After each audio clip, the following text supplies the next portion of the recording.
Hello students, welcome to our channel. और आज की हम क्लास में आपको बताएंगे कि प्रीवियस ईयर के क्वेश्चन पेपर कैसे किए जाते हैं।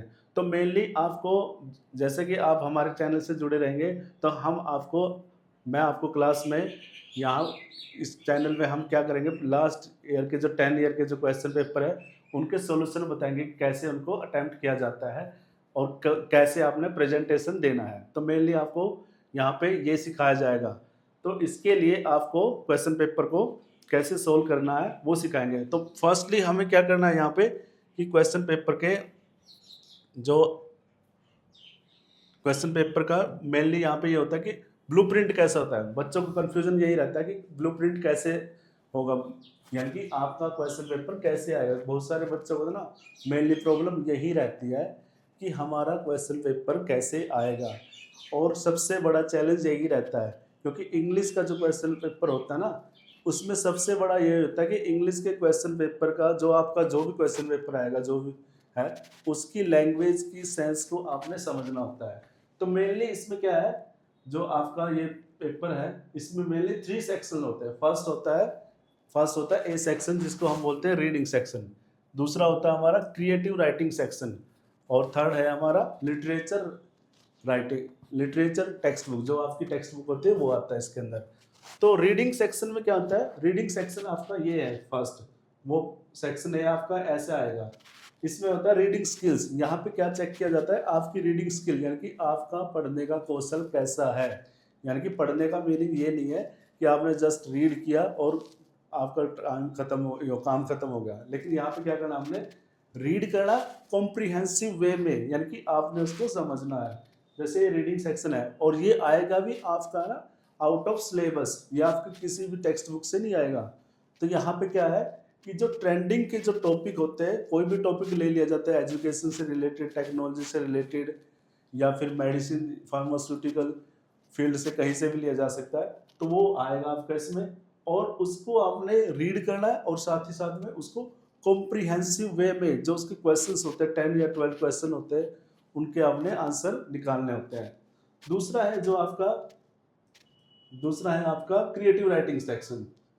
क्रिएटिव राइटिंग यानी कि आपने जो राइटिंग करनी है क्रिएटिवली करनी है। यहाँ पे आपकी चेक होगी आपकी क्रिएटिविटी। ये है क्रिएटिव राइटिंग स्किल्स। यहाँ पे आपका देखा जाएगा कि आपके अंदर क्रिएटिविटी की स्किल कैसे होते हैं। बहुत सारे बच्चे होते हैं कि भाई मैं कॉपी कर लूंगा और कॉपी करने से मेरा पेपर अटेम्प्ट हो जाएगा। नहीं, यहाँ पे सबसे बड़ा यही तो एग्जामिनर क्या चाह रहा है, एग्जामिनर आपका यही चाह रहा है कि आपके अंदर कितनी ज़्यादा क्रिएटिविटी है। तो क्रिएटिविटी का मीन्स क्या है कि वो ऑथेंटिक होनी चाहिए, आपकी होनी चाहिए, ये नहीं कि कॉपी कैट होना चाहिए। तो इसमें आएगा क्रिएटिव राइटिंग में आपका, जैसे कि ये है नोटिस। इसमें जैसे आपका नोटिस आएगा, तो नोटिस तो सबको पता है कि नोटिस क्या है, कैसे बनाया जाता है। लेकिन यहाँ पे एग्जामिनर चाह रहा है कि आपकी क्रिएटिविटी कैसी है। नोटिस राइटिंग में क्या करना है आपने कि आपके पास कोई टॉपिक आएगा, उस टॉपिक पे आपने अपना पूरा पूरा डिटेल से आपने ड्राफ्ट तैयार करना है नोटिस का। और यहाँ पे आपके सामने वर्ड लिमिट भी दी जाएगी और आपको उसी वर्ड लिमिट के अंदर ही इसको करना है। ठीक है, इसी में फिर आपका लेटर राइटिंग भी आएगा, long article writing, report writing, जो आपकी लॉन्ग कंपोजिशन होती है। तो ये तो होगा आपका क्रिएटिव राइटिंग स्किल चेक होगी इसमें आपकी। और जो थर्ड सेक्शन है वो है लिटरेचर का।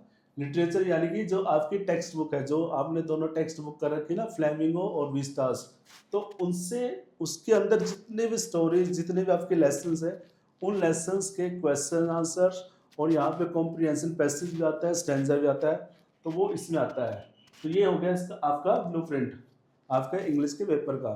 तो ऐसे ही इंग्लिश के जो आपके प्रीवियस ईयर के जो क्वेश्चन पेपर है लास्ट 10 ईयर के, वो हम यहाँ पे 1 बाय 1 यहाँ पे अटेम्प्ट करेंगे।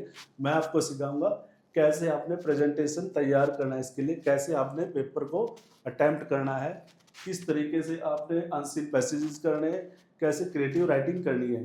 तो जो ऐसी ही टेक्निक्स है जो आपकी, जिससे कि आप अपने क्वेश्चन पेपर को सोल्व कर पाएंगे इजीली, जिससे आपने टाइम का भी यूटिलाइजेशन हो जाएगा और साथ ही साथ में आपका प्रेजेंटेशन भी अच्छा हो जाएगा। तो ये चीज़ें हम आपको सिखाएंगे, इसके लिए आप हमसे जुड़े रहिए।